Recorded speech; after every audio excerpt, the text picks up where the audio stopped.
Hi, if you've been here before, welcome back to my kitchen. If not, I am Chef Chad, and thank you for coming to my kitchen. So today, earlier, I made a beef broth, which is in the back there. You can watch the previous video to find out how I did that. Right now, I'm going to turn that broth into an Espagnole sauce. So in classic cooking, what you try to do generally is use as much to accentuate the flavor. This is a beef sauce, so usually you'd use butter. However, because I'm a little bit crazy about cooking sometimes, I have some rendered beef fat that I'm going to put into the pan here. I'm going to let that melt. On my stove, I usually use between 5 and 6, which is medium, high. Know your stove because every stove is going to be a little bit different. And I'm going to let that start to melt in here and in place of butter. So I've got about half a cup or so of beef fat that I'm going to let melt. And once that starts to melt and get a little hot, I'm going to add my mirepoix. Now, mirepoix is French for, I don't know, but I always say get your stuff together. So what I have is I have some carrots, onions, and celery. I like to use some of the leaves of the celery. They have a little bit stronger flavor. In the summer, I grow lovage in the back, which is sort of like celery flavor on steroids. It's got super heavy celery flavor.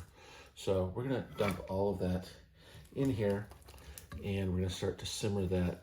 We want to simmer it for quite a while because we're making a beef sauce, and you want the beef sauce to be dark. You want it to continue to give this dark, rich, chocolatey color. So I'm also going to add, I've got some peppercorns and thyme, fresh garlic and parsley, which I'm going to add in here as well. And I'm going just to let that kind of simmer until it starts to get dark. So we'll kind of go on high speed here for a minute and let that continue.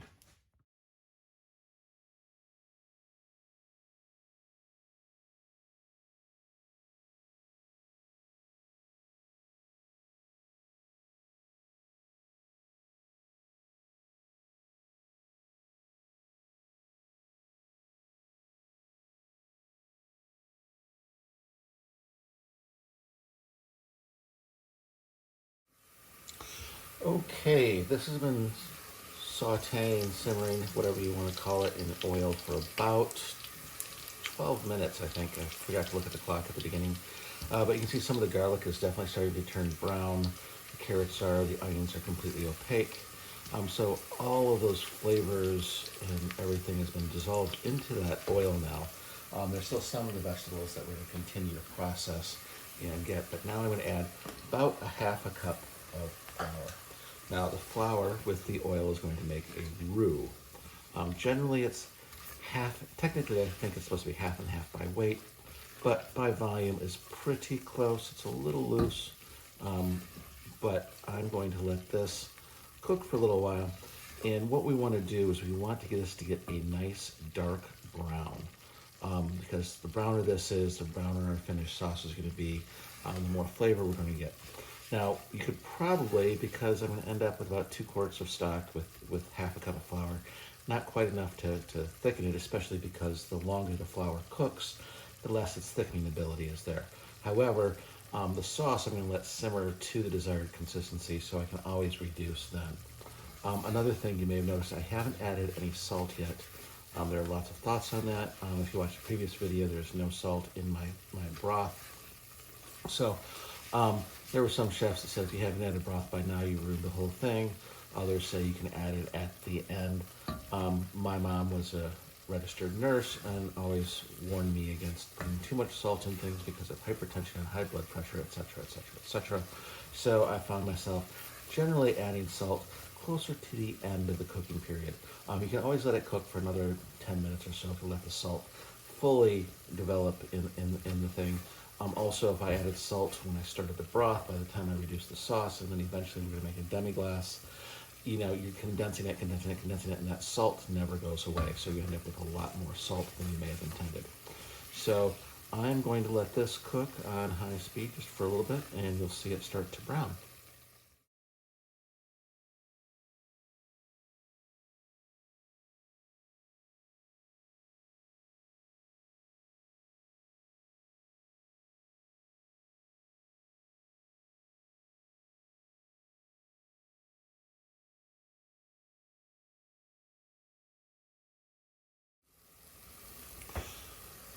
Okay, so this has been going for about 5 minutes now. You can see some of the vegetables are getting much darker. The roux itself is dark.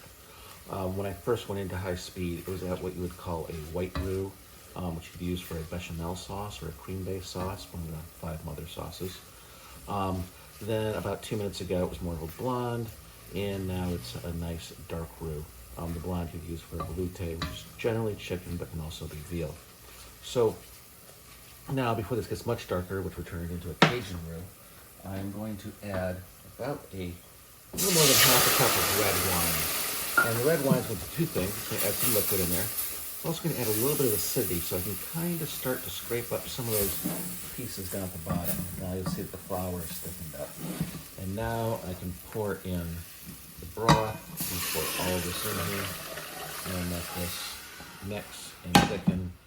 And then, once that is pretty good, I'm actually going to step back for a second, grab a whisk so I can make sure that flour gets nice and mixed up. You do not want too many lumps in your sauce, but by adding the flour to the oil at first, the oil is kind of encased all of the flour. So the flour will still swell up, but it's easy. It's not going to lump up so much as if you were to add the flour and immediately add the liquid.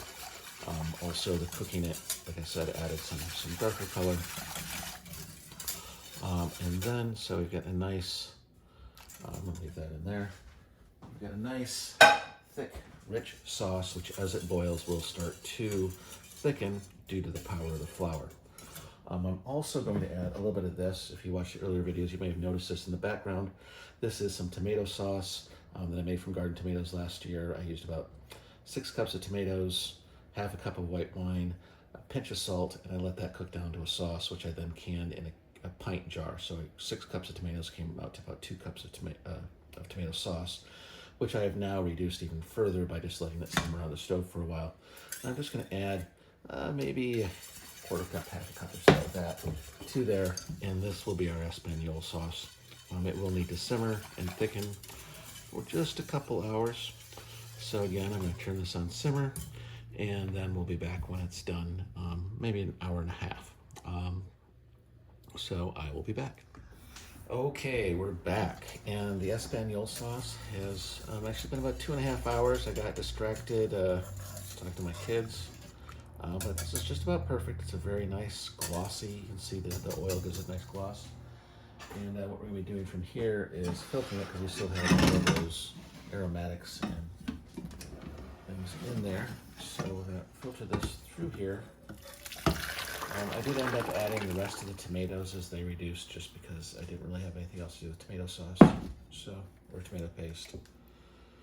So this is much thicker, so it's not quite running through like it would through a regular wire sieve, but that's going to come out, and then we will have our lovely Espagnole sauce, which is the mother sauce that you can mix with lots of other things. In the next video, I'm going to be turning it into a demi-glace, which is simple compared to everything we've done so far. So, again, I'm Chef Jed. Thanks for visiting my kitchen.